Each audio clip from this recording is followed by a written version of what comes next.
श्री नित्यानंद महाप्रभु और श्री कृष्ण चैतन्य महाप्रभु। सबसे पहली बात तो बहुत गंभीर है ये चरित्र, इसलिए खूब भाव से सुनिएगा और प्रयास कीजिएगा कि आप लोग जहां जब लेट भी आ रहे हैं तो आके बैठ जाएं और जिनको जाना होता है वो पीछे ही बैठ जाएं। बस भाव से सुनिए। ये विषय अति गंभीर, अति गूढ़ और अति मार्मिक और समझने योग्य है। वैसे तो भक्तमाल जी में कोई भी चरित्र ऐसा है नहीं जो समझने योग्य नहीं है, पर कुछ विशेष ध्यान लगा करके श्री चैतन्य महाप्रभु के चरित्र को सुनिएगा। ले चलते हैं आपको श्री नुकुंज में, चलो पी लो। निकुंज में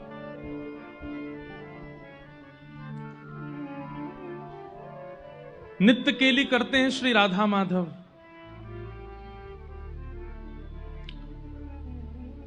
कभी ठाकुर जी, जैसे हम जिस लीला को सुनते हैं, वृंदावन में ये लीला हुई, यमुना तट पर ये लीला हुई, गिरिराज जी में ये लीला हुई।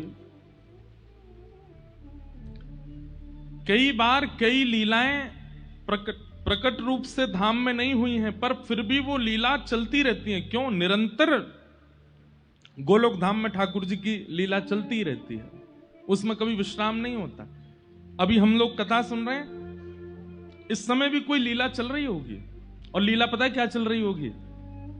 आज छठी उत्सव मनाना होगा निकुंज में, सब सखियां घेर करके ठाकुर जी को छठी मना रही होंगी, और फिर आज छठी उत्सव विश्राम होते ही कल से तैयारियां शुरू होंगी। क्यों? निकुंज में श्री राधाष्टमी मनेगी, श्री किशोरी जी को प्रादुर्भाव होगा। तो एक दिन निकुंज में एक खंभ की टेक लगाकर के श्याम सुंदर बैठे हैं और अत्यंत गहन चिंतन में हैं, और मुखमंडल देखकर के पता चल रहा है कि बहुत चिंतित हैं। तभी श्री प्रिया जी का आगमन होता है, और श्री प्रिया जी आकर के श्री चैतन्य श्री ठाकुर जी से कहती हैं, हे श्याम सुंदर, आपके मुखमंडल से ऐसा पता लग रहा है कि आप कोई गहन चिंतन में हैं, किसी अंतरंग विचार में हैं। कहा बात है, कहां सोच रहे हो? ठाकुर जी बोले, ना श्री जी, कछु बात ना, मैं तो ठीक हूं। हंसने लगे। तो जैसे कोई व्यक्ति चिंतित हंसता है ना, तो उसकी हंसी से पता चल रहा है चिंता में है, फिर भी हंस रहा है। किशोरी जी बोली, आपके हंसी से ही पता चल रही है कि चिंता में हो, जबरदस्ती हंस रहे हो। कहा बात है, मुझे बताओ। बहुत पूछने पर भी ठाकुर जी नहीं बोले। तो श्री जी ने हाथ पकड़ लिया, बोले, मुझको को बताओ, नहीं तो फिर देखियो मैं आज प्रसाद नहीं पाऊंगी, आज भोजन नहीं करूंगी। हठ पूर्वक जब किशोरी जी पूछने लगी, तब ठाकुर जी कहते हैं, मैंने ब्रजवासीन को कितनों विरह दियो ना। जिन ब्रजवासीन ने मुंह को पलकन पे रखो, जिन यशोदा मैया ने मुंह को कभी अपनी गोद ते उतरन नहीं दियो, जो नंद बाबा मेरे पीछे पीछे डोला करते, जो गोपियां जिनका जीवन ही केवल मैं था, ये मधुमंगल, श्रीदामा, ये जितने मेरे भक्त हैं, जितने मेरे सखा हैं, इनको जीवन प्राण में है, तो मेरे सिवा इनने कोई को कछु महत्व ही नहीं दियो। और आप तो केवल दर्शन भी मेरे देखती भी मुझे हैं, श्रृंगार भी मेरे भाव से करते हैं, अन्न जल भी वो सेवन करती हैं जिसमें कहीं ना कहीं मेरा भाव विराजमान हो।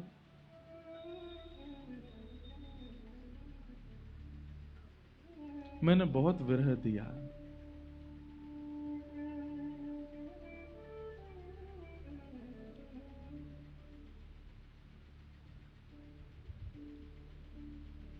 किशोरी जी बोली, अब आप इस बात का चिंतन क्यों कर रहे हैं? इसके चिंतन का भाव क्या है? ठाकुर जी कहते हैं, मैंने गीता में एक बात कही है। बोले, कहा, ये यथामाम प्रपद्यन्ते ताम तथैव भजाम में हम। जो मुझे जैसे भजता है, मैं भी फिर उसको वैसे ही प्राप्त करता हूं। श्री जी बोली मतलब? बोले मोए कभी कभी इतनो भार लगे अपने ऊपर, यशोदा मैया के अश्रुबिंद, मधुमंगल श्रीदामा के अश्रुबिंद, मेरी प्राण प्रिया श्री किशोरी जी के अश्रुबिंद, इन गोपीन के अश्रुबिंद, ये सब अश्रुबिंद मुंह को बहुत भार लगे। मैं निर्दयी नहीं हूं, पर मुकु लीला संवरण के लिए निर्दयी बनना पड़ो, और मैं हृदय पे पत्थर रख के व्रत छोड़ के चलो गयो। मैं तो रहो द्वारिका में, मैं तो रहो मथुरा में, इतने सुख में विराजो, और मेरे ब्रजवासी दिन रात रोते रहते मेरी याद में। श्री जी मैं इतना निष्ठुर नहीं हूं। तो राधा रानी बोली मैं जानू आप नहीं है निष्ठुर, आप क्यों ये विचार कर रहे? बोले नहीं ना, मेरे चित्त में वो भार बन के बैठी है बात। किशोरी जी बोली तो क्या चाह रहे हैं आप? बोले अब मैं रोऊंगा, अब मैं रुदन करूंगा, और जितनों ब्रजवासी मेरे लिए रोए हैं उतनों ही मैं रोऊंगा, और उनसे ज्यादा रोऊंगा, और रो रो करके बिलक बिलक करके अपने यहां ऋण से मैं उऋण होऊंगा। श्री जी थोड़ी है तो मन से उदास बात सुन करके, पर हंस के बोल रही हैं आप नहीं रो पाओगे। ठाकुर जी बोले क्यों, मैं क्यों ना रो पाऊंगा? बोले कौन के विरह में रोओगे? किसके विरह में? आपको विरह है किसका जिसके लिए आप रोओगे? आप एक बार कहते हैं श्री राधा, और आपके श्री राधा कहते ही मैं स्वयं को रोक नहीं पाती हूं, मैं तुरंत प्रकट हो जाती हूं। विरह होता है आपको? आप कहोगे हे यशोदा मैया तोड़ी दौड़ी चली आवेगी, आप कहोगे नंद बाबा 100 काम छोड़ करके आवेंगे, आप कहोगे मधुमंगल श्रीदामा रूठे बैठे होंगे तो उठ के आ जाएंगे, लाला बुला रहा है। आपको विरह होता कहां है तो आप रोओगे?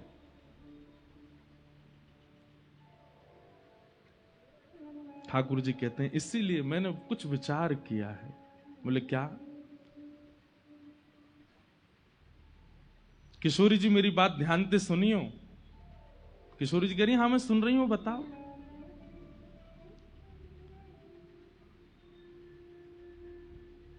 बोले मैं आपको देख सकूं, नंद बाबा को देख सकूं, यशोदा मैया को देख सकूं, ब्रजवासीन को देख सकूं, पर मैं खुद को ना देख सकूं। मैं आपको नाम गा सकूं पर मैं खुद को नाम ना गा सकूं, क्योंकि मैं स्वयं वही हूं। अगर मैं हूं मैं ही पर आपके भाव में परिवर्तित है जाऊं तो मैं अपनो नाम गा सकूं, खुद को पुकार सकूं, खुद को ध्यान कर सकूं, खुद के लिए रो सकूं। श्री जी बोली मतलब? बोले मेरी 3 इच्छाएं अधूरी रह गई हैं और उन इच्छाओं को मुझको पूरा करना है। कौन कौन सी इच्छा? सबसे पहली मेरी इच्छा है कि श्री राधा जी के चित्त में जो प्रेम है मेरे प्रति, वो प्रेम कैसा है उसका मुझे अनुभव करना है। मेरे हृदय में आपके प्रति कैसा प्रेम ये मैं अनुभव करके देख चुका, पर आपके चित्त में मेरे प्रति कैसा प्रेम है उसका मुझे अनुभव करना है। दूसरी बात, मेरे रूप माधुरी, जब मैं चलूं तो गोपीन के हृदय रूपी मयूर नृत्य करने लगे। जब मैं गोपीन को देखूं तो उनके हृदय में जैसे मानो कोई कटाक्ष कोई कर गए हो। मैं गैयान को देखूं, इन गैयान के थननते दूर बहने लगे। ऐसो मेरे रूप में कहा है, मैं अपने रूप को जानना चाहूं। जिस रूप लावण्य को देख करके गिरिराज जी की शिलाएं भी पिघल जाती हैं, उस रूप का आस्वादन मुझे ही करना है कि मेरे इस रूप में ऐसा क्या है, मेरी मधुरिमा में ऐसा क्या है जिससे ये सब हो जाता है। और तीसरी मेरी इच्छा,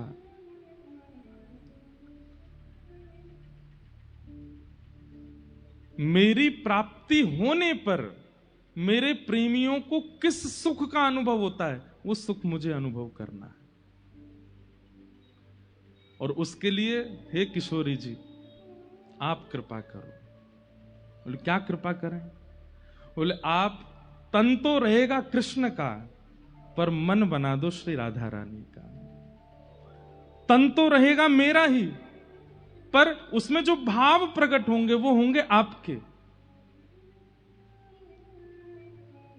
और दूसरी बात, तन मेरा, भाव आपका और रंग भी आपका। ये रंग भी मुझे नहीं चाहिए। किशोरी जी बोली क्यों? बोले क्योंकि भाव तो आपको आगे हो मेरे अंदर और तन मेरो है, लेकिन जब जब मैं अपने श्याम स्वरूप को देखूंगा तो मुझको विरह नहीं होगा, मुझे याद आ जाएगा ये तो मैं ही हूं। इसलिए तन भी आपका और मन भी आपका, मतलब तन मेरा पर रंग आपका और भाव आपका। ऐसी कृपा मुझ पे करो। मैं सोच रहा था तो इस पर एक पद मैंने बनाया है। श्री ठाकुर जी किशोरी जी से क्या प्रार्थना कर रहे हैं, समझ में आई ना बात? ठाकुर जी क्या कह रहे हैं किशोरी जी से?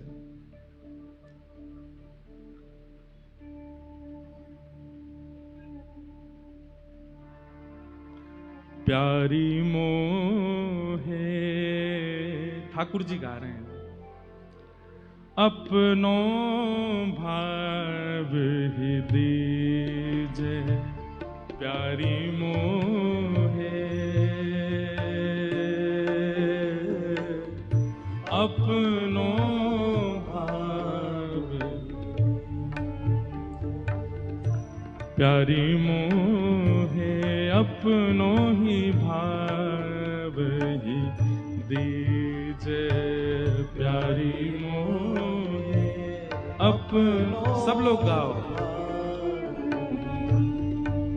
भाव दे के मोहे कांति हु दीजे, भाव दे के मोहे कांति हु दीजे, भाव दे के मोहे कांति हु दीजे, भाव दे के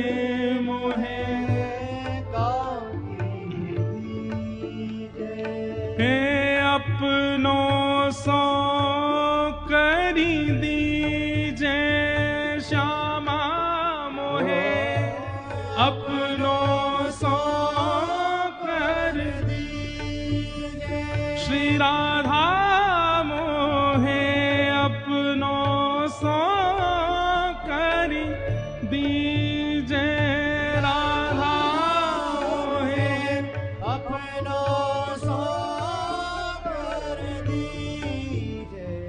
प्यारी मोहे, अपनो भाव ही दीजे प्यारी मोहे, अपनो भाव ही दीजे। किशोरी जी कह रही हैं कहा करोगे मेरे भाव को लेकर के? ठाकुर जी क्या कह रहे हैं? हाँ रोंगो बिलखूंगो निस दिन, रोंगो बिलखूंगो निस दिन, और श्री राधा कृष्ण रटूंगो, श्री राधा कृष्ण रटूंगो। स्वयं श्याम सुंदर कह रहे हैं प्रिया जी मुझको आप अपनो भाव दे दीजिए, मैं रोऊंगो बिलखूंगो। और जैसे मेरे विरह में गोपियों ने रुदन किया, आपने रुदन किया, ऐसे गली गली चौबारे घूम घूम करके राधा कृष्ण रटूंगो, रोऊंगो बिलखूंगो निस दिन, रोऊंगो बिलखूंगो निस दिन, श्री राधा कृष्ण रटूंगो, श्री राधा कृष्ण रटूंगो। हे ब्रजवासिन के ऋण सो उऋण, ब्रजवासिन के ऋण सो ऋण, खुद को यूं कर लूंगो, खुद को यूं कर लूंगो। हे मोहे अपनो ही भाव यूं दीजे, प्यारी मोहे अपनो भाव, हाँ प्यारी मोहे अपनो ही भाव ही दीजे, प्यारी मोहे अपनो भाव। वहां ठाकुर जी रो रहे हैं और किशोरी जी के चरण पकड़ के कह रहे हैं, हे किशोरी जी मुंह पे कृपा करो, अपनो भाव मुंह को दे दो, अपनी कांति मुंह को दे दो और मुंह को जान दो या पृथ्वी पर जितनो विरह मेरे लिए सयो है वैष्णव भक्तन ने, उतनो ही विरह में सहूंगो अपनी ही काजे। मैं भी तो देखूं ऐसो कहा है मुंह में जाके काजे, इतने विरही है जाए सब। किशोरी जी बार बार मना कर रही हैं, पर ठाकुर जी चरण पकड़ के बैठे हैं, किशोरी जी मेरी या इच्छा को आप पूर्ण कर दो। और तभी किशोरी जी क्या करती हैं, सुनिए ध्यान से। निज कर कंठ की माला दीनी, निज कर कंठ की माला दीनी, निज कर कंठ की माला दीनी, निज कर कंठ की माला दीनी, हे भाव प्रकट कर दीनो, ओ भाव प्रकट कर दीनो। किशोरी जी ने जैसी अपने गले की माला उतार करके ठाकुर जी के गले में पधराई है, श्याम सुंदर को चित्त अंतर ध्यान है गयो, अब किशोरी जी को चित्त भीतर आ गयो। और जैसे ठाकुर जी के चित्त में किशोरी जी को भाव आयो, नेत्र खोल करके देखे तो सामने किशोरी जी हैं, ठाकुर जी नहीं है। हाँ प्राणनाथ, हाँ कृष्ण कह करके ठाकुर जी रुदन करने लगे, अपने ही विरह में रोने लगे श्याम सुंदर। लेकिन तभी अपनी नील कांति का दर्शन कर लिया, और नील कांति का दर्शन करते ही ठाकुर जी भूल गए कि ये मैं राधा भाव में नहीं, ये तो मैं ही हूं। पुनः किशोरी जी के पास गए, बोले भाव दे दियो है, अब कांति भी अपनी दे दीजिए, या शाम कांति को मुंह से दूर कर दीजिए। किशोरी जी के चरणों में प्रार्थना कर रहे हैं ठाकुर जी,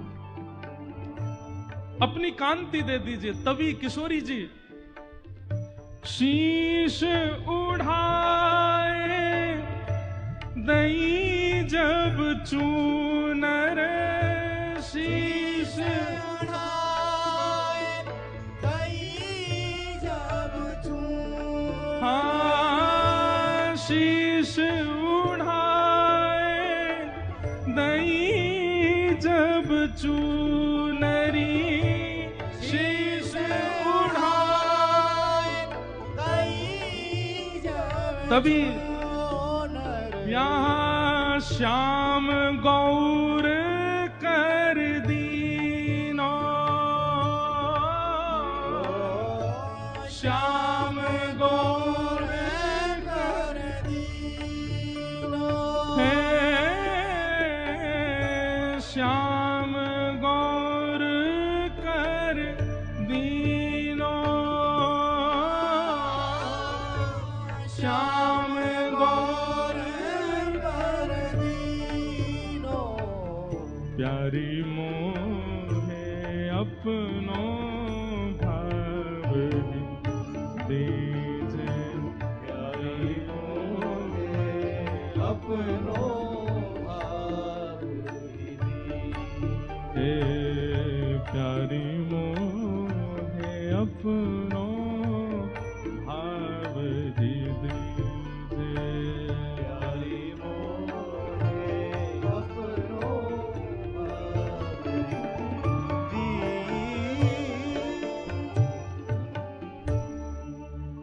किशोरी जी के चरणों में बैठ करके ठाकुर जी कह रहे हैं, अपनो भाव दे दीजिए। किशोरी जी ने अपनी जैसी कंठ की माला पहनाई, तो श्री कृष्ण को हृदय अंतर ध्यान और श्री राधा भाव चित्त में प्रकट है गए हो, लेकिन अपनी कांति देख करके ठाकुर जी का विरह नहीं आया। तब चरणों में निवेदन किया, ये कांति भी छीन लीजिए। तब किशोरी जी ने अपनी चुनरी उतार करके जैसे ही ठाकुर जी को पहनाई तो गौ कृष्ण गौर कर दीनो, श्याम गौर कर दीनो। जो श्याम सुंदर हैं वही गौर बन करके प्रकट हो गए, और वही हैं श्री कृष्ण चैतन्य महाप्रभु। मेरे मन में भाव आ रहे हो कि ये भाव तो कछु हर आचार्य को एक भाव अर्पित करें, तो ये भाव यहां आवे तो 1 घंटा पहले ही लिख के अर्पित कर दियो, या हमारे ना मिल लो मैं पूरे दिन, क्योंकि मैं कछु ना कछु बना तो रहूं। ठाकुर जी गौर हो गए। भाव भी किशोरी जी का है, कांति भी किशोरी जी की है, और अब गुरु भी किशोरी जी हैं। गुरु भी किशोरी जी को माना। भीतर और बाहर दोनों से प्रेमी, और किसके प्रेमी? अपने ही प्रेमी बन गए ठाकुर जी। अपना आस्वादन करना चाहते हैं कि ऐसा क्या है मुझ में जिसके लिए इतने विभोर होते हैं सब, जिसके लिए किशोरी जी ने इतना विरह सहा। अब देखूंगा मैं कि मुझ में ऐसा क्या है जिसके लिए इतना भाव।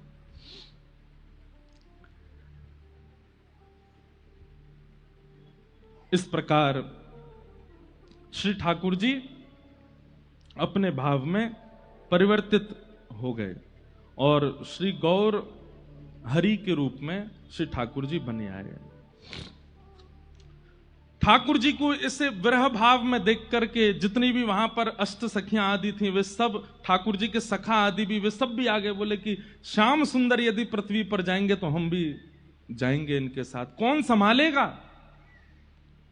जैसे किशोरी जी विरह में रहती थी तो ललिता विशाखा आदि सब सखियां थीं उनको संभालने के लिए, श्याम सुंदर जाएंगे तो इन्हें कौन संभालेगा? तो सब सखियां भी अलग अलग रूप धारण करके आई। तो श्री ललिता जी स्वरूप दामोदर दास जी के रूप में प्रकट हुई, श्री विशाखा जी राय रामानंद जी के रूप में प्रकट हुई, भगवान के सुबल सखा ये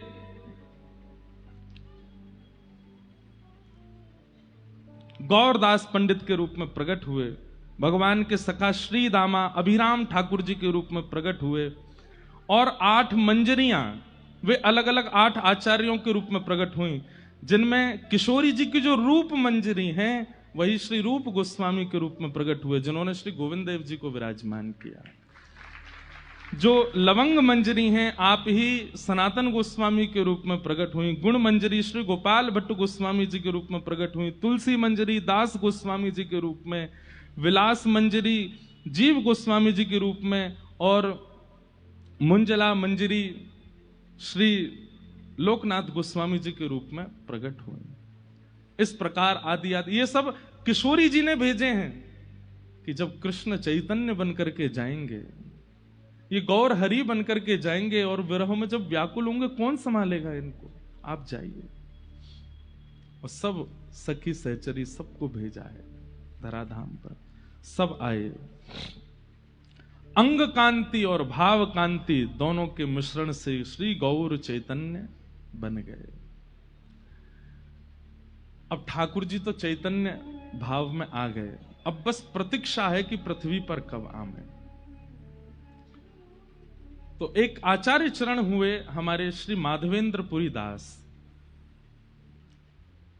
जिनके लिए एक बड़ी प्रसिद्ध कथा आप सब लोग सुनते हैं कि खीर चोरा गोपीनाथ, जिन्होंने खीर चुरा करके अपने गोजा में धर ली थी, ऐसे श्री माधवेंद्र पुरी दास, उनके एक शिष्य हैं श्री अद्वैताचार्य जी।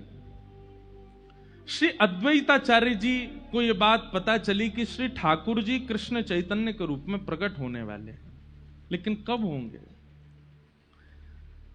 विचार कीजिए। श्री अद्वैताचार्य जी गंगा के तट पर शालिग्राम भगवान की सेवा करते हैं और 1 लाख तुलसी रोज चढ़ाते हैं, और 1 लक्ष तुलसी अर्पण करने का एक ही भाव रहता है उनके चित्त में, क्या? मेरे गौर हरि कब आएंगे, मेरे श्याम सुंदर कब आएंगे, मेरे प्राणनाथ कब आएंगे।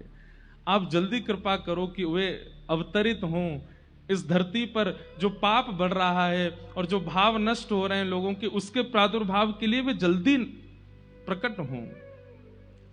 इसलिए 1 लक्ष तुलसी नित्य चढ़ाते थे और नित्य चढ़ा करके श्री गंगा जी में प्रवाहित कर देते थे कि हे श्री गंगा जी, आप जाकर के सागर में मिलना और सागर से जाकर के श्रीमन नारायण के चरणों में इन तुलसियों को पहुंचा देना और उनसे कहना कि मैं प्रतीक्षा कर रहा हूं, वो कब आएंगे पृथ्वी पर। आपके साथ में श्री हरिदास ठाकुर रहते थे, वे भी इनकी सहभागिता में व्यक्त होते थे, सेवा में रहते थे। कहते हैं श्री अद्वैताचार्य जी इतनी तीव्र वेदना से पुकारते थे कि कभी कभी गोलोक धाम में बैठे बैठे प्रिया प्रियतम का सिंहासन हिलने लग जाता था। तो किशोरी जी कहती थी, हम आपसे पुनः कहें भैया बहुत सावधानी से सुनिएगा, ये बहुत गंभीर और बड़ा भाव में प्रसंग है। किशोरी जी कहती, हे श्याम सुंदर, ऐसा लगे कभी कभी कि जैसे गोलोक में भी कभी कभी भूकंप सो आवे। पृथ्वी पे तो भूकंप सुनो है, पर जा गोलोक में भूकंप आ जाए। ठाकुर जी कहे, हे श्यामा जी, आप बड़ी भोरी हो, या गोलोक धाम में कभी भूकंप ना आयो करे। तो बोले, ये तो एक मेरो परम भक्त अद्वैताचार्य पुकार रहे हो है, और वो पुकार करके निवेदन कर रहे है कि गौर हरि पधारो, हे कृष्ण चैतन्य पधारो, मुझको बुलाए रहे हो है। और वाकई विरह वेदना, वाकई जो स्वर हैं वो इतने तीव्र हैं कि गोलोक धाम में भूकंप का अनुभव होने लग जाता है। सोचिए, हम पुकारते कहां हैं ठाकुर जी को? अगर पुकार है जाए तो ठाकुर जिस गोलोक धाम को ब्रह्मा जी भी नहीं प्रलयकालीन भाव से स्थगित कर सकते, वो भक्त की वेदन स्वर से भूकंप आ जाता है वहां पर। ठाकुर जी कह रहे हैं, अरे जे तो मेरो परम भागवत अद्वैताचार्य मुझ को पुकार रहे हो है। किशोरी जी बोली, या कि विरह वेदना में देख नहीं पा रही हूं, आप कृपा करो। और कृपा करके अब अवतार ग्रहण करो। किशोर ठाकुर जी बोले, बस चिंता नहीं करो, बस बहुत जल्दी समय आवेगो और मैं जाऊंगा और जाए करके सबन पर अनुग्रह करूंगा, कृपा करूंगा। बंगाल प्रांत में एक स्थान है जिसका नाम है नवद्वीप, और नवद्वीप में श्री उपेंद्र मिश्र नाम के एक ब्राह्मण हैं, और उपेंद्र मिश्र ब्राह्मण के यहां पर श्री जगन्नाथ मिश्र जी का जन्म हुआ है। और श्री जगन्नाथ मिश्र जी का ब्याह सची माता जी के साथ में हुआ। चैतन्य महाप्रभु की माता जी को नाम सची मैया, और श्री जगन्नाथ मिश्र जी उनके पिताजी। कह में कि ये दोनों कौन है? बोले, ये नंद यशोदा के अवतार हैं। श्री नंद बाबा ही श्री जगन्नाथ मिश्र जी के रूप में आए हैं, और श्री यशोदा मैया ही सची मैया के रूप में पधारी। गौर देश बंगाल में आपको प्रादुर्भाव है। आपके एक पुत्र हुए जिनका नाम हुआ श्री विश्वरूप जी, और ये विश्वरूप जी ही श्री बलराम जी के अवतार हैं। बलराम जी के 2 अवतार हुए हैं, श्री नित्यानंद महाप्रभु जी के रूप में और श्री विश्वरूप जी के रूप में। आप भी उस विरह की वेदना का अनुभव करने के लिए पधारे हैं। जब बलराम जी को पता चली कि लाला जा रहे हो पृथ्वी पे, तो श्री नित्यानंद महाप्रभु के रूप में वे भी पधारे, और श्री विश्वरूप जी के रूप में। फिर कथा आती, कल के प्रसंग में आएगा कि विश्वरूप जी और नित्यानंद जी जब दोनों मिले तो श्री विश्वरूप जी नित्यानंद जी में ही विराजमान हो गए, ज्योति रूप एक हो गए, और श्री बलराम जी के रूप में श्री नित्यानंद महाप्रभु हो गए। तो सची माता के यहां एक लाला ने जन्म लियो, जिनको नाम है श्री विश्वरूप जी, जो कि श्री बलराम जी के अवतार हैं।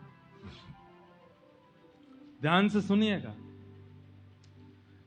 बलराम जी के आगमन के बाद, विश्वरूप जी के प्रादुर्भाव के बाद, सची मैया के 8 बार गर्भ धारण हुआ। पर 8 बार गर्भपात हो गया। बालक ठहरते नहीं है गर्भ में,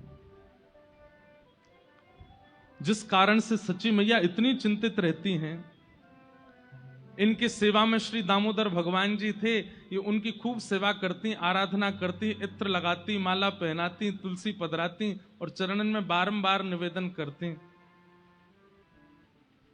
मुझको बहुत डर लगे, मुझको बहुत पीड़ा होवे।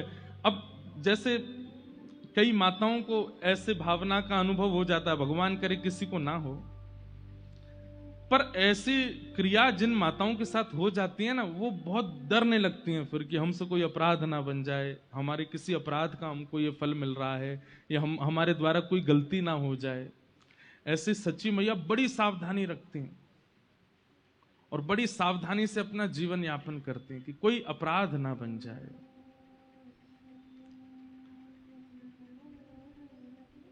दामोदर भगवान जी की सेवा करते हैं और सेवा करके केवल ये कहते हैं कि हे दामोदर नाथ, आप कृपा करो, मैं अब कोई अपराध नहीं करूंगी, पवित्रता को ध्यान रखूंगी, सब मंगलमय हो, बस एक बालक और जीवन में आ जाए, आप जैसो ही आ जाए, आपकी सेवा करवे वारो, आपको भजवे वारो, आपको प्राप्त करवे वारो आ जाए।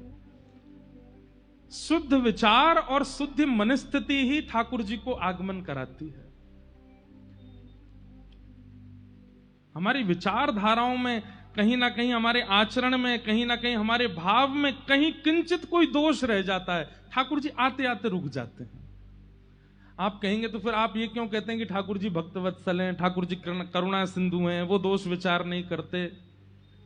ठाकुर जी नहीं करते विचार, पर एक बात जो श्रीमद् भागवत जी में ठाकुर जी गोपियों से कहते हैं कि मैं पुकारने पर इच्छुक तो इतना होता हूं कि दौड़ करके चला जाऊं, पर तभी मुझे विचार आता है कि कहीं दोष युक्त व्यक्ति है और तब भी मैं पहुंच गया, तो उसके मन में यह भाव आ जाएगा कि आचार्य चरण तो ऐसे ही बोलते थे कथा में, मैं तो खूब दोषी था फिर भी आ गए ठाकुर जी।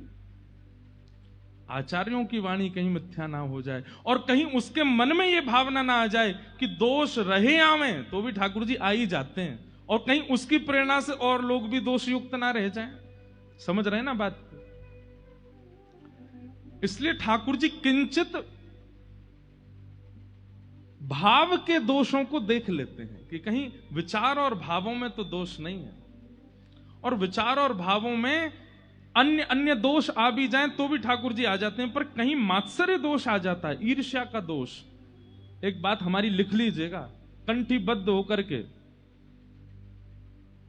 ईर्ष्या का दोष यदि चित्त में है तो कितनों नाम जप कर लो, कितनों भजन कर लो, कितनों तिलक लगा लो, कितनों गुरु जी के चरण धो धो के पी लो, नहीं मिलेंगे ठाकुर जी। ईर्ष्या दोष ठाकुर जी को प्रिय नहीं है बिल्कुल भी। काम दोष है तो भी ठाकुर जी मिल जाएंगे, क्रोध दोष है तो भी मिल जाएंगे, अन्य अन्य दोषों से युक्त हैं तो भी ठाकुर जी अनुग्रह कर देंगे, पर ईर्ष्या दोष पे नहीं।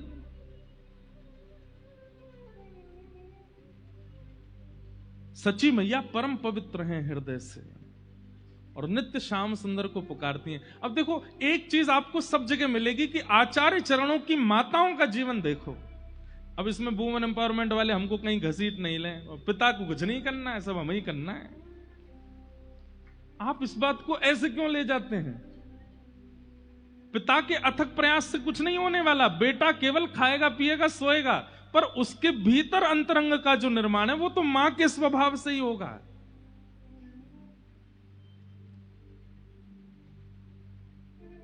ऐसा भी होता है कि कई बार ठाकुर जी कृपा कर देते हैं तो मां भी अपवित्र है, पिताजी भी अपवित्र है, लेकिन बालक शुद्ध हो जाते हैं। तो कहते हैं कि मां के अंदर जो उनकी मां का गुण था वो गुण ठाकुर जी ने कृपा करके उस बालक में दे दिया। तो कई बार नानी का गुण, दादी का गुण, परदादी का गुण भी बालकों में आता है, पर यह बात निश्चित है कि आएगा मां से ही।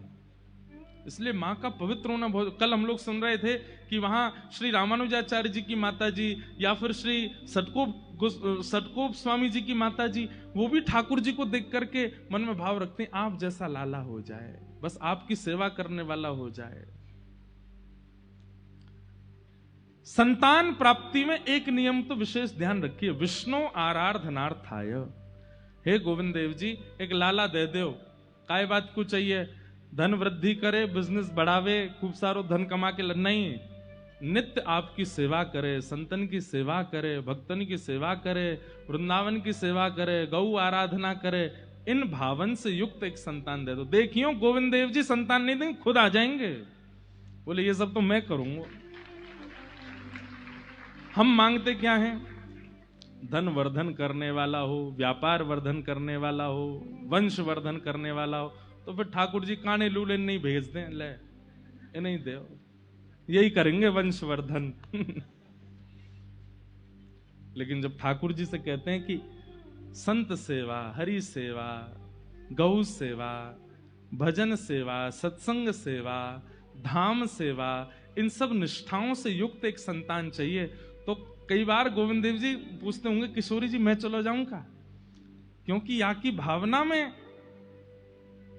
भक्ति है, संतान की कामना भी किसी और कामना से, इस भाव से तो ठाकुर जी का मन होने लगता है कि मैं संतान बन के आ जाता हूं, ये मोह तो बढ़िया कोई ना कर सके। सच्ची मैया का चित्त बहुत पवित्र है और दामोदर भगवान से केवल कहती हैं, और किसी कामना के लिए पुत्र की याचना नहीं कि वो हमारा संस्कार करे या हमारे वंश का वर्धन करे या आदि आदि सब क्रियाओं को क्रियान्वित करे। केवल एक कामना से पुत्र चाहिए, आपका भजन करे, आपको ध्याए, आपको याद करे, आपकी सेवा करे। बस ये भावना पहुंच गई ठाकुर जी तक। और तभी किशोरी जी को ठाकुर जी कहते हैं, मुंह को तो मिल गई मेरी मैया। बोले कौन? बोले सच्ची मैया, नवद्वीप में गंगा के तट पे अपने दामोदर भगवान से यूं कह रही हैं कि आपको भजवे वारो, और मैं यही भाव से तो जानो चाहूं कि मैं खुद को भजूं, देखूं तो सही मेरे भजन में है का। मुंह को तो मेरी मैया मिल गई। किशोरी जी ने दृष्टि करके देखा, हाँ श्याम सुंदर, ये यशोदा मैया ही हैं, वही अवतार धारण करके गई हैं। और श्री जगन्नाथ मिश्र जी ये साक्षात नंद बाबा हैं। और जिस प्रकार एक राजा कभी फकीरी का अनुभव करना चाहता हो तो सिंहासन पर बैठ करके नहीं कर सकता, अपने सिंहासन से उतर करके जाएगा, रूप बदल करके जाएगा, फकीरों के बीच में रूप बदल के बैठेगा, तभी फकीरी का अनुभव होगा। ठीक उसी प्रकार श्याम सुंदर अपनी प्रेम लक्षणा भक्ति, विरहा भक्ति का अनुभव करने के लिए श्री नुकुंज से सबको प्रणाम करके और सच्ची मैया के गर्भ में विराजमान हो गए, पधार गए।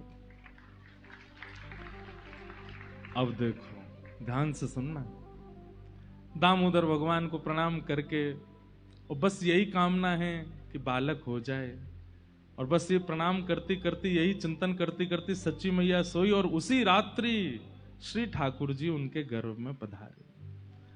और जैसे ही गर्भ में आए हैं श्याम सुंदर, सच्ची मैया को स्वप्न आना प्रारंभ हुआ। और आपने स्वप्न में क्या दर्शन किया? स्वप्न में आपने दर्शन किया कि आप श्री जगन्नाथ मिश्र जी के साथ में जगन्नाथपुरी दर्शन करने गए। जगन्नाथ भगवान का दर्शन करने के लिए गए हैं। गरुण स्तंभ के पास में सिंह द्वार से भीतर प्रवेश कर रहे हैं। एक एक भाव सच्ची मैया को दर्शन हो रहे हैं। ये भावना छूटने ना पाए, ध्यान से सुनिएगा।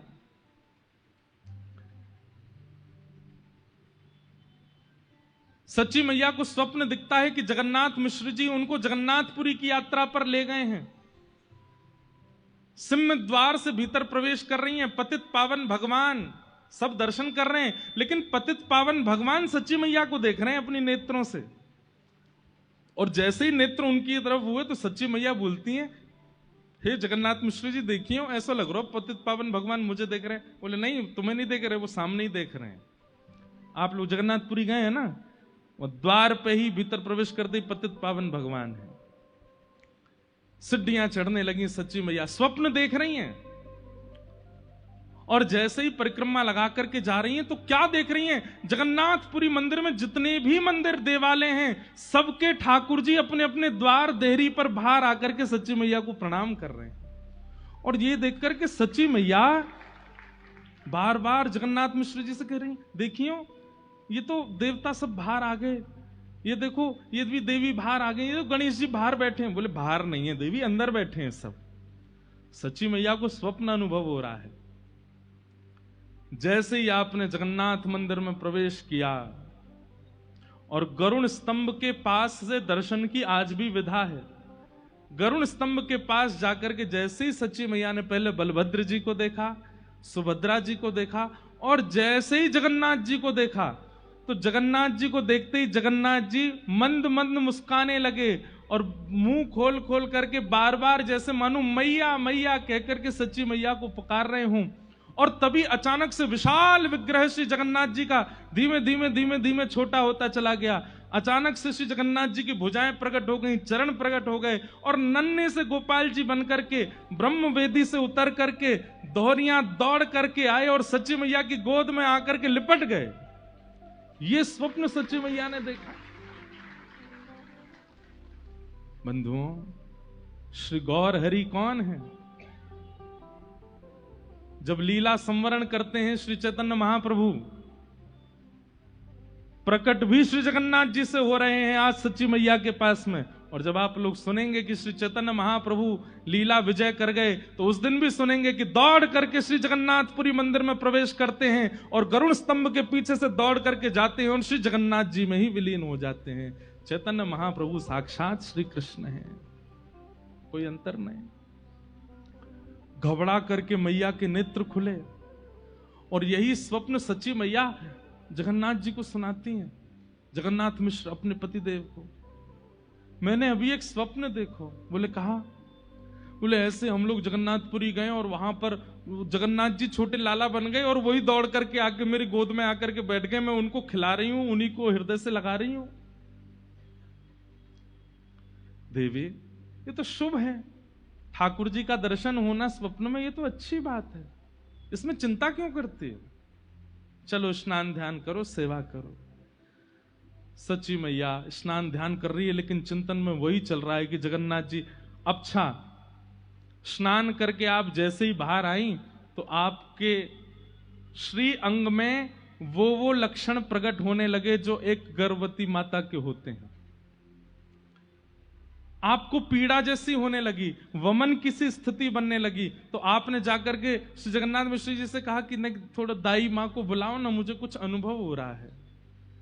तो जैसे ही दाई माँ आई, आकर के उन्होंने जैसे ही सच्ची मैया की नाड़ी देखी और देख करके तुरंत प्रसन्न होकर के श्री जगन्नाथ मिश्र जी से कहा, बधाई हो, घर में नन्ही किलकारी आवे वारी है, आज सच्ची मैया को गर्भ होने का अनुभव हो रहा है। उसी रात में स्वप्न हुआ, मतलब स्वप्न के द्वारा ही श्री जगन्नाथ जी गर्भ में पधार गए हैं सच्ची मैया के। अब तो स्थिति ये कि सच्ची मैया को खूब सारे अनुभव होने लगे। कभी कभी क्या अनुभव होता है, सुबह उठती हैं और जैसे ही आंगन में देखती हैं तो खूब सारे सुगंधित पुष्प चारों ओर पड़े हैं। सच्ची मैया आकाश की ओर देखती हैं और जैसे तेज धूप उनको लगती है और जैसे वो ऐसे करती, इतने में ही एक बादल आता है और ऊपर आकर के छतरी बनकर के सच्ची मैया के घूमने लगता है। जहां जहां जाती है वो बादल ऊपर ही डोलता है। ये सब अनुभव होने लगे। आप जैसे ही सूर्य नारायण को अर्घ देने जाती हैं, इतने में क्या देखती हैं कि सूर्य के नेत्र प्रकट हो गए, सूर्य की मुस्कान आ गई और सूर्य देव प्रणाम कर रहे हैं, सच्ची मैया को वंदन कर रहे हैं। आप जब गौशाला में जाती हैं तो सारी गाय रम्माना बंद कर देती हैं और सच्ची मैया को देख करके नेत्रों से अश्रुपात करने लगती हैं। क्यों? क्योंकि सबको पता है कि गर्भ में कौन है। इस प्रकार के अनुभव आपको होने लगे। कभी बालक के चरणों के चिन्ह दिखाई देने लगते हैं, कभी सूर्य चंद्र के प्रणाम की भावना आपके चित्त में आने लगती है, कभी बादल छतरी बनकर के घूमने लगते हैं। आप जाकर के श्री जगन्नाथ मिश्र जी से कहती हैं, ये सब अनुभव मुझे हो रहे हैं, तो इन अनुभवों से तुम कहीं व्यथित तो नहीं हो रही हो? सच्ची मैया कितनी व्यथित तो नहीं, पर चित्त में आनंद हो रहा है। देवी, तुमको चाहती हो, देखो गर्भ में बालक है, तुम्हें बहुत सावधानी रखनी है। पहले ही 8 बार गर्भपात हो चुका है, अब नहीं होना चाहिए, बहुत तुमको चाहती हो तो मैं वो व्यवस्था कर दूं। सच्ची मैया बोले, एक काम कर दीजिए। बोले क्या? अखंड संकीर्तन बैठवा दीजिए घर पे, दिन रात मेरे कानों में केवल हरिनाम चलता रहे। आहा,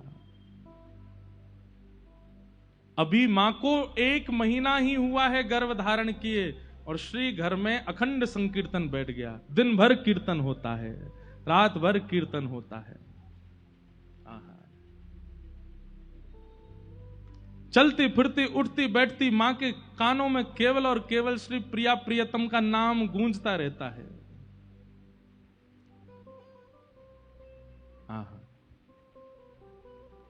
ऐसे नाम संकीर्तन होता है और चलते फिरते उठते बैठते खाते पीते नाचते रहती हैं श्री सच्ची मैया। भोजन भी बनाती हैं तो भी हरि बोल हरि बोल हरि बोल, स्नान भी करती हैं तो हरि बोल, वस्त्र धारण करती हैं तो हरि बोल, कोई भी क्रिया कर रही। और उस परिस्थिति में जब गर्भ में बालक है, 13 महीने तक गर्भ में रहे गौर हरि चैतन्य महाप्रभु। यहां पर सच्ची मैया की स्थिति तो ऐसी है कि बस कीर्तन सुनती हैं और नृत्य करती रहती हैं। और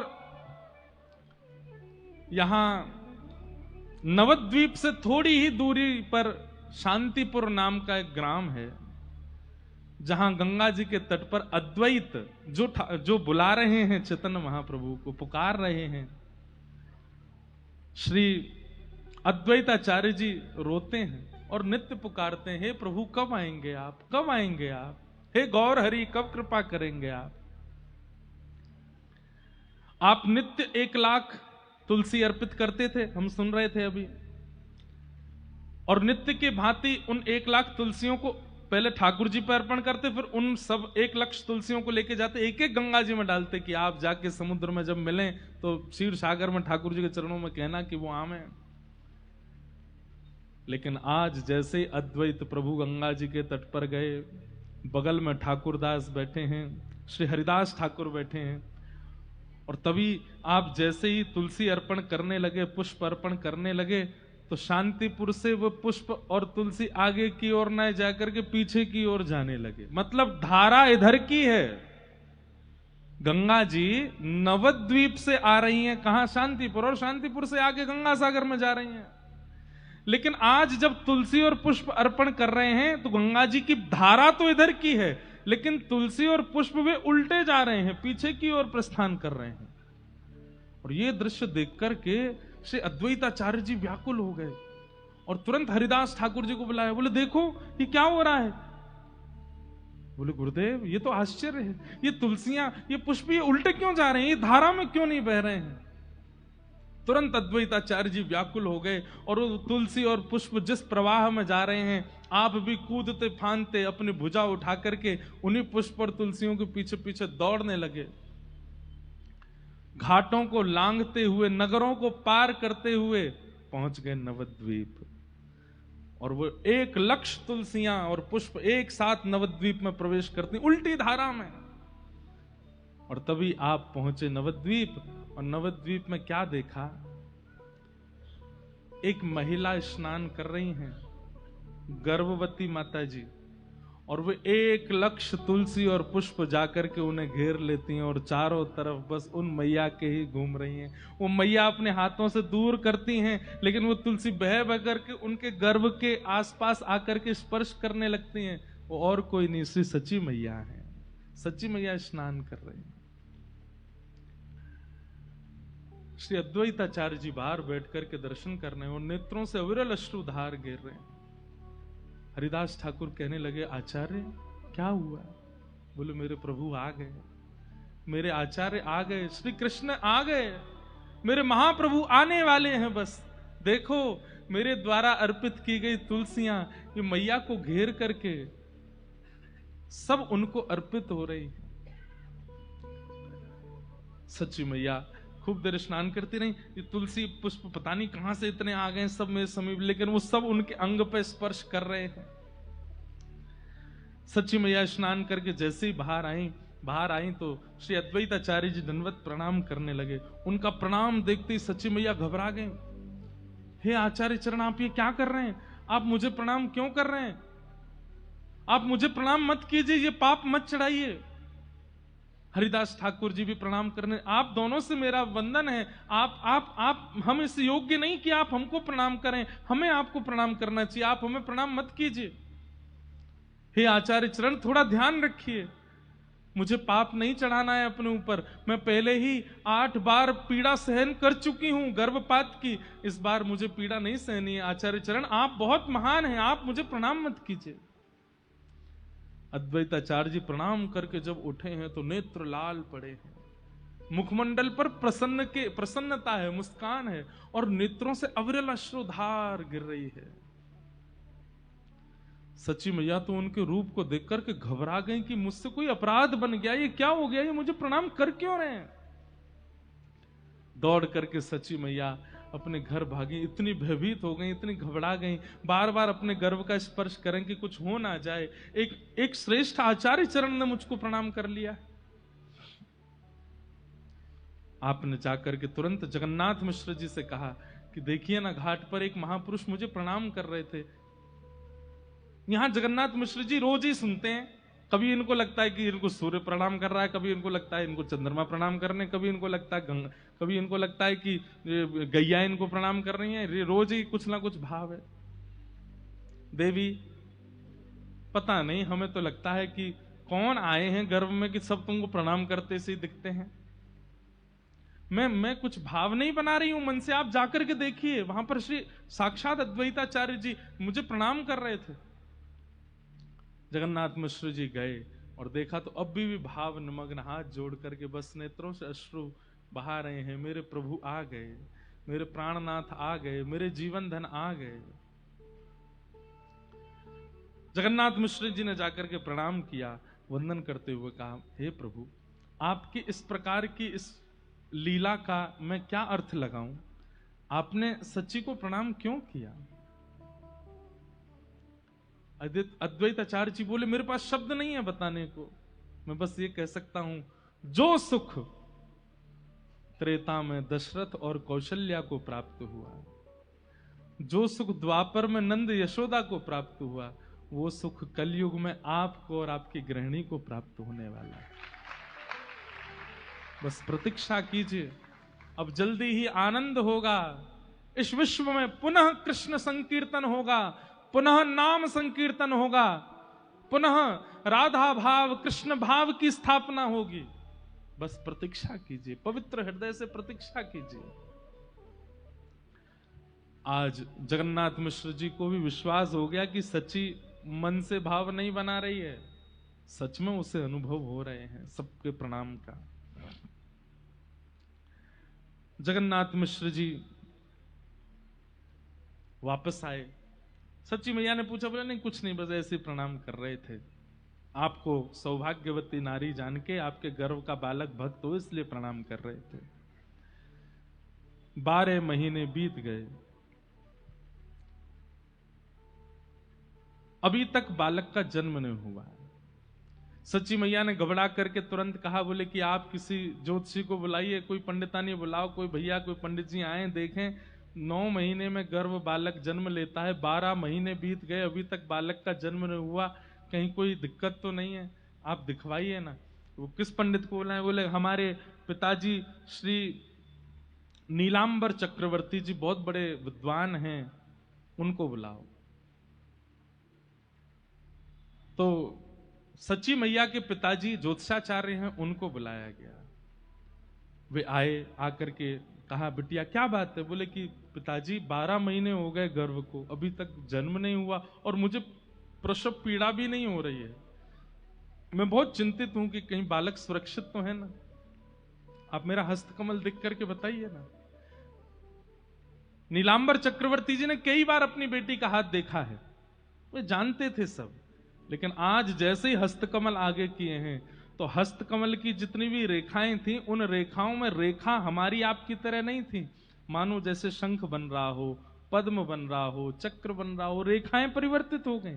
और उन चक्रों को, उन चिन्हों को देख करके जो ज्योतिष के बड़े बड़े पंडित जो ज्योतिष अध्ययन करते हैं, उन ज्योतिष अध्ययनों में जो सब सर्वश्रेष्ठ जिन आकृतियों को बताया गया, वो समस्त आकृतियां एक साथ किसी के हाथ में हो ही नहीं सकती हैं। लेकिन आज नीलांबर चक्रवर्ती जी अपनी पुत्री का हाथ देखते हैं, हाथ कांपने लगते हैं और कहते हैं, लाली ये तेरे हस्तरेखा परिवर्तित कैसे हो गई, ये सब कुछ इतना सुंदर कैसे हो गया। रुदन करने लगे और वे भी प्रणाम करने लगे। सच्ची मैया बोली, जगन्नाथ मिश्र जी देखो आज पिताजी भी प्रणाम कर रहे हैं, ये हो क्या रहा है। अरे ठाकुर जी आए हैं गर्भ में, सब प्रणाम करेंगे। लाली तू चिंता मत कर, पूर्ण समय लेने दो, ये जो भी हैं ये अत्यंत श्रेष्ठ हैं, अत्यंत महापुरुष हैं, वे निश्चित ही अपने परिपूर्ण भाव से प्रकट होंगे। इसलिए तुम बिल्कुल निश्चिंतित होकर, निसंकोच होकर के, ये ऐसा बालक जन्म लेगा जिस बालक के जन्म लेने से तुम और तुम्हारा पूरा कुल सौभाग्य मानेगा, बस प्रतीक्षा करो। धीरे धीरे धीरे 13वां महीना प्रारंभ हुआ और धीमे धीमे आ रही है होली, यानी कि फाल्गुन का महीना। और जैसे ही फाल्गुन की द्वादशी आई है, फाल्गुन की पूर्णमासी आई है, आहा फाल्गुन पूर्णिमा का दिन है और उस दिन चंद्र ग्रहण भी है, चंद्र ग्रहण भी है। कहते हैं ग्रहण काल में किया गया कोई भी भजन, कोई भी उत्सव, कोई भी मंत्रोच्चारण वो इतना फल देता है जितना उसके अनुष्ठान, और वो सर्वश्रेष्ठ अनुष्ठान क्या बोलते हैं उसको, क्या, पुरुषण। पुरुषण करने से जो फल प्राप्त होता है वो ग्रहण काल में एक बार मंत्र बोलने मात्र से हो जाता है। कितना सुंदर भाव प्रस्तुत करते हैं आचार्य चरण कि श्री चैतन्य महाप्रभु शरद पूर्णिमा को ही क्यों प्रकट हुए। सबसे पहली बात, क्योंकि वे श्री राधा भाव युक्त होकर के आए हैं और पूर्णिमा ही वो रात्रि है जिस रात्रि में श्री ठाकुर जी गोपियों को और श्री किशोरी जी को रास का अनुभव कराते हैं। तो सबसे पहली बात पूर्णिमा चुनने का यह कारण है। दूसरी बात, ठाकुर जी प्रकट हुए जन्माष्टमी अष्टमी और श्री किशोरी जी प्रकट हुई राधाष्टमी। 8 और 8 दोनों एक हुए, कितने हुए 16, और 16वें दिन आती है पूर्णिमा। यानी कि इस बात से प्रस्तावित हुआ कि ना तो ये केवल राधा है, ना ये केवल कृष्ण है, ये राधा कृष्ण मिलित हैं, इसलिए पूर्णिमा को आ रहे हैं, पूर्णिमा को आ रहे हैं। पूर्णिमा, उसमें भी फाल्गुन महीना क्यों चुना? बोले भैया साल भर तो कन्हैया को रंग चढ़े सबन पे, ये एकमात्र होली है ज्यादा किशोरी जी को रंग चढ़े श्याम सुंदर पे। तो आज ठाकुर जी इस बात को प्रस्तुत करने के लिए कि मैं अपने वर्ण में नहीं आया हूं, किशोरी जी ने मुंह पर रंग डारो है अपनो, या हमारे श्री फाल्गुन पूर्णिमा के दिन गौर प्रकट हुए हैं। आज ठाकुर प्रकट होकर के चैतन्य महाप्रभु कह रहे मेरो वर्ण नहीं है, किशोरी जी ने रंग लगा के भेजो मुंह को, आज वे जीती है मैं हारो हूं, या हमारे पूर्णिमा को प्रकट भय नहीं। अच्छा एक बात और, पूर्णिमा पर श्री चैतन्य महाप्रभु प्रकट हुए। आप आचार्यों के जितने भी उत्सव देखेंगे या तो एकादशी को होते होंगे या द्वादशी को होते होंगे, ठाकुर जी के उत्सव देखोगे तो अष्टमी को होते होंगे, नवमी को होते होंगे। आचार्य उत्सव ज्यादातर एकादशी और द्वादशी, तिरोभाव और प्राकट्य दोनों, और ठाकुर जी को उत्सव अष्टमी और नवमी। लेकिन कुछ गिने चुने ही हैं जो पूर्णिमा को आए हैं, उनमें से पहले हैं श्री चैतन्य महाप्रभु, और दूसरे बताएं श्री राधा रमण लाल प्रभु, वे भी पूर्णिमा को आए हैं, बुद्ध पूर्णिमा। और एक बात और बता दें, हाँ निम्बार्क भगवान भी पूर्णिमा को, जय हो पलसाना वाले महाराज जी। बहुत गिने चुने होंगे। और एक आपकी राजस्थान की लाली, कौन, मीराबाई, शरद पूर्णिमा को। मतलब एक बात तो स्पष्ट हो जाएगी, प्रेम रस से युक्त जितने भी आए हैं पृथ्वी पर वो पूर्णिमा को ही आए हैं, पूर्णिमा को ही प्रकट हुए हैं। चाहे वो भगवान हो राधा रमन लाल, चाहे वो भक्त हो, प्रेमी जितने भी भाई। ऐसा नहीं है कि आप एकादशी वालों को कुछ नहीं समझो, अष्टमी नवमी वालों को कुछ नहीं समझो, पर हां पूर्णिमा के दिन तो एक बार से ये कहते हैं तो अत्यंत प्रेम युक्त होकर के आए हैं, सब पूर्णिमा को पधारे। तो फाल्गुन की पूर्णिमा को ग्रहण लगने वाला है। संध्या के यही समय हुआ है जिस समय पर अभी हम बैठे हैं, लगभग 6:30-7 बजे के बीच का समय है। ग्रहण लगने वाला, ग्रहण से पहले सूतक होता है और सूतक के बाद जैसे ही ग्रहण लगता है तुरंत सब आचार्य चरण जाते हैं, स्नान करके और नदी के तट पर बैठ करके अपने अपने नाम जप आदि में लग जाते हैं।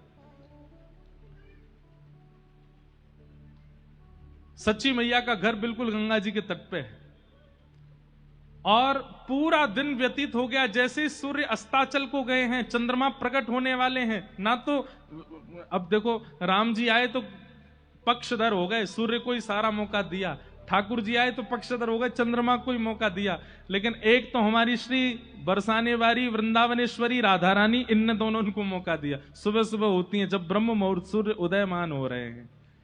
और एक श्री चैतन्य महाप्रभु, ये भी ऐसे काल में हुए कि सूर्य चंद्र दोनों आकाश में, सूर्य अस्ताचल को जा रहे हैं, चंद्र उदित हो रहे हैं। बड़े बड़े ऋषि, बड़े बड़े महातपी, बड़े बड़े योगी, बड़े बड़े ध्यानी, बड़े बड़े नाम जापक सब आ गए गंगा के तट पर। और सब ने जैसे ही देखा ग्रहण शुरू होने वाला, उसी समय डुबकी लगा लगा करके सब अपने अपने पुरुष चरण में बैठ गए हैं। और ठीक उसी काल में, उसी नक्षत्र में, यहां बाहर सब चारों ओर से सच्ची मैया का घर घिरा हुआ है नाम जापकों से। और उसी काल में श्री सच्ची मैया के गर्भ से साक्षात राधा भाव विहित साक्षात कृष्ण तन श्री चैतन्य महाप्रभु का प्रादुर्भाव हुआ है। बोलो आचार्य चरण की, श्री महाप्रभु कृष्ण चैतन्य की जय जय श्री राम। निताई गौर हरि, निताई गौर हरि, निताई गौर हरि। आप सबने तो जय जयकार करी, लेकिन वहां क्या हुआ? जैसे ही ग्रहण लगा है और जितने ही आचार्य सब बाहर बैठे हैं अपनी अपनी मालाएं लेकर के, कोई देवी का ध्यान धर रहा है, कोई शंकर जी का ध्यान धर रहा है, कोई नारायण का ध्यान धर रहे हैं, कोई किसी का ध्यान धर रहे हैं, अपने अपने इष्टों का ध्यान धरने के लिए बैठे हैं। ग्रहण शुरू होते ही यहां पर चैतन्य महाप्रभु प्रकट हुए हैं। सच्ची मैया के गर्भ से प्रकट होते ही यहां तो प्रकट हुए ही, जितने भी बाहर बैठे थे उन सबके नाम में जो जो उनके इष्ट हैं वो प्रकट होने लगे। शंकर जी प्रकट हो गए, देवी प्रकट हो गई, नारायण प्रकट हो गए, लक्ष्मी प्रकट हो गई। मानो जीवन भर जितना भी उन्होंने जप तप किया सबका फल मिल गया। आज ठाकुर जी प्रकट होकर के दर्शन देने लगे। लेकिन थोड़ी ही देर में देवी अंतर ध्यान हो गई, महादेव अंतर ध्यान हो गए, ठाकुर जी अंतर ध्यान हो गए, नारायण अंतर ध्यान हो गए और सबके नेत्रों में एक गौर प्रकट हो गए, साक्षात चैतन्य प्रकट हो गए। वही चैतन्य महाप्रभु सबके चित्त में दृष्टि गोचर होने लगे और सब आनंद करने लगे। दौड़ से दूर से दौड़े आ रहे हैं कौन? अद्वैताचार्य जी नगाड़े बजाते हुए, शंखनाद करते हुए, श्री हरिदास ठाकुर जी नृत्य करते हुए आ रहे हैं। सब आचार्य जहां जहां थे सब दौड़ दौड़ करके आए हैं और आकर के श्री सच्ची मैया के घर पधारे हैं। और तभी देखते हैं आज कृष्ण गौर बन करके आए हैं, सच्ची मैया की गोद में लेटे हैं, सुंदर आनंद हो रहा है। आहा। हमारे सरस निकुंज की एक विशेषता बताएं। यहां पर स्वयं आचार्यों ने प्रकट होकर के अपने उत्सव मनवाए हैं। जिस प्रकार रेवासा में आचार्यों ने प्रकट होकर के नाभा जी से अपने चरित्र लिखवाए हैं, ऐसे ही यहां के सरस कुंज में श्री सरस माधुरी जी के आज्ञा देकर के और आचार्य चरणों को आज्ञा देकर के सब आचार्यों ने अपने उत्सव मनवाए हैं। तभी चैतन्य महाप्रभु भी प्रकट हुए सरस निकुंज में और आचार्य चरण को आज्ञा करते हैं कि हमारे जन्म की बधाई भी गाइए, हमारे जन्म का उत्सव भी मनाइए। इसलिए सब आचार्यों के उत्सव सरस निकुंज में मनाए जाते हैं।